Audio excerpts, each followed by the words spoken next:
King man sprints wildly across the rocks, climbing a steep cliff barefoot. Because to his surprise, he spots a fishing boat out at sea. This is the first ship he's seen in 5 years stranded on the island. He immediately grabs the bow and arrows he prepared in advance. After striking the arrowhead against the rocks to ignite it, he draws the bow and fires toward the other side of the mountain. The violent explosion from the signal fire quickly catches the fishermen's attention. They land on the island to investigate, and the man who fired the arrow steps out. Without saying a word, he drops to his knees, removes his hood, and begs the fishermen to take him away. And with this man's return, his city is about to face a storm of bloodshed like never before. My name is Oliver Queen. The moment Oliver returns to Starling City, news of his survival hits the headlines. 5 years ago, he was nothing more than a spoiled playboy, constantly surrounded by scandal. The reason he drew so much attention was simple. His father was the richest man in the city. With Oliver's return, his father's death is officially confirmed once again. His mother later takes him to the hospital for a full checkup. Even the doctors are stunned by the results. 20% of his body is covered in scars, second-degree burns on his arms and back, over 100 broken bones, 12 of which still haven't healed. Yet Oliver never says a word about it. His mother can't even imagine what her son went through during those 5 years. All she can do now is hold him tightly in her arms. She then brings him back to the family estate. A servant tries to help with his luggage, but Oliver smiles and refuses. I got it. After 5 years, the house hasn't changed much. The only difference, there's now a bald man standing there.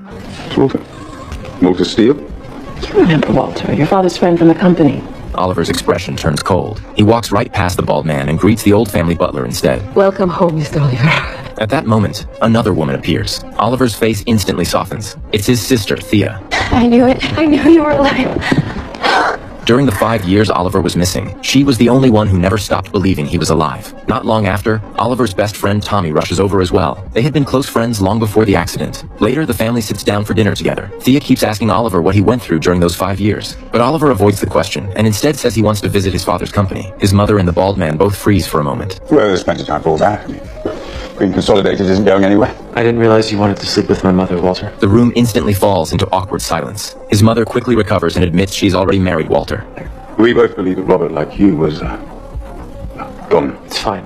Oliver says nothing more and returns to his room, claiming he doesn't feel well. That night, heavy rain pours down. Oliver once again sleeps on the floor, just like a wild man. Memories of the accident flood back. Back then, he and his father were out at sea together when a violent storm hit. The yacht sank almost instantly. His father and the captain pulled him onto a lifeboat. After days drifting at sea, his father realized there wasn't enough food for all three of them to survive. To save his son, he shot the captain. Before Oliver could even process the shock, his father turned the gun on himself. Oliver, wake up.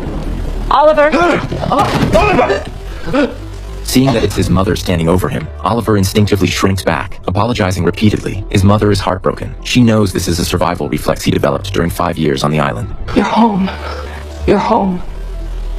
The next morning, Tommy takes Oliver out. To celebrate the return of the former club king, he plans to throw a massive party. But Oliver isn't interested. Instead, he asks Tommy to take him to see someone first. His ex-girlfriend, Laurel. At the time of the shipwreck, her sister was also on the boat, and in Oliver's bed. The disaster struck too suddenly, and her sister died at sea. Oliver comes to Laurel to apologize for what happened 5 years ago. I couldn't be angry because she was dead. I couldn't grieve because I was so angry. That's what happens when your sister dies while screwing your boyfriend.